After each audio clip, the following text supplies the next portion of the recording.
cool. You have brought a foster care family here with us that we're going to meet in just a minute. We're going to take a quick break, and when we come back, we're going to see this is a foster care family. They're doing it. We're all under a mandate by God in Scripture to care for widows and orphans. How are we going to do it? We're going to introduce you to another couple who has done. You're watching Welcome Home, bringing you life-changing stories filled with hope.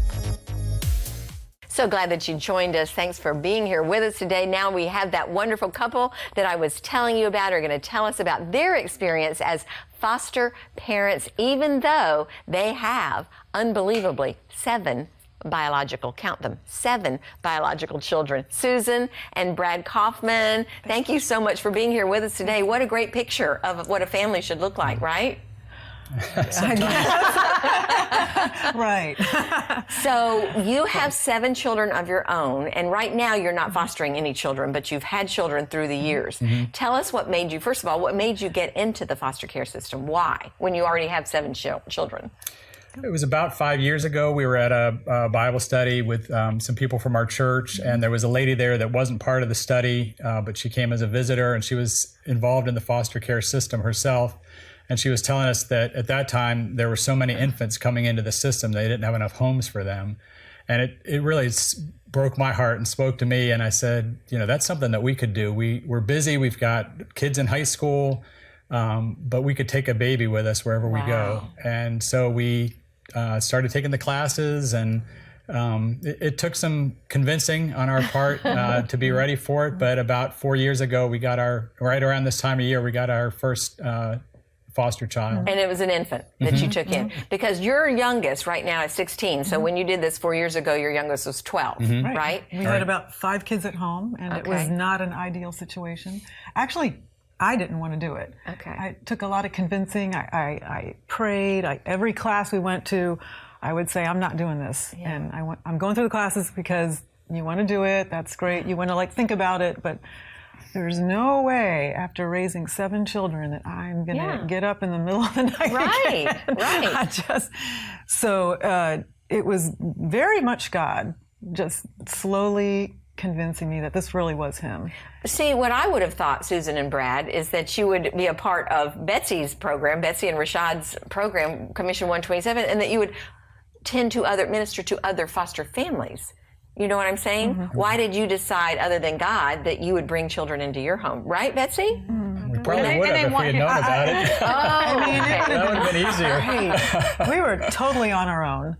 Didn't know a thing. And they're amazing. I mean, they came to us and said, how can we help other foster? So they are doing that too. So they're an amazing example of people who are in it, but also recognizing the need for support and for a tribe that comes around you. And so they're helping to get this launched in other places as well, so that people can come around families like them. Okay, so Commission 127, you didn't know about that at the time. It wasn't around 4 years ago in this area anyway, So are you kind of committed to doing more of that, or are you going to continue to foster children on your own? Our home is still open, so we're still getting calls for foster children. We just had a sibling pair just for overnight last week.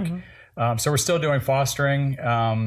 But when we found out about this about a year ago, we got very excited, because the first couple years of fostering were difficult for us because, like Susan said, we were kind of going through it on our own. And now we have a wraparound team from another church that's been very helpful, bringing meals and just praying for us, and, you know, kind of going through living it out with us. And that's been a real help. Right. I think every time it's a crisis. So there's no standard way to foster care. Every time they come, every time you get that call, it's something you don't expect. It's an age group you don't expect. And I don't know why, but I'm always surprised with how little they come. They come right out of a crisis. So sometimes they don't have shoes. They always come dirty. They're always afraid. They're always exhausted. So, you know, when we had our first one, we had all our children home. They're pretty much adult children, and they all pitched in. It was great. You know, they cleared their schedule and who was going to take this class and help that child, and we could do it. We had a 4-pound baby, and we both had working jobs, so so how did you do that? Just the whole tribe came together? We didn't even expect them. We didn't ask them to help us. We thought, this is what God wants us to do. But they just swooped in, cleared their schedules, and just we would get the calendar out every Sunday night, and we would just, section it off. Who's going to take the morning? Who's going to take the afternoon? Who's going to take the night? And really awesome stories of just, I would be at work and I'd get a call and you could hear my kids screaming and laughing on the other end saying, we don't know what to do. He's a mess. He just pooped all over the place. And I don't know. And, I'm at work trying to, say, get a cup of warm water. Get in the shower. We're in the shower now. All of us are in the shower. Okay, take his clothes off. And they'd be laughing. So it really, a great experience it brought for the your family children. together. Yeah. It really did. What's the hardest part about fostering children? This is such a huge question. What's not the hardest part? I mean, it's hard not being understood, when I'll get a new child in and, I give all their clothes back. So I never have anything. So if I'm putting out the text again, like, I need size 3T boys, and, it's just hard to keep asking for help. But that's the nature of it. Who are you asking for help from? The church?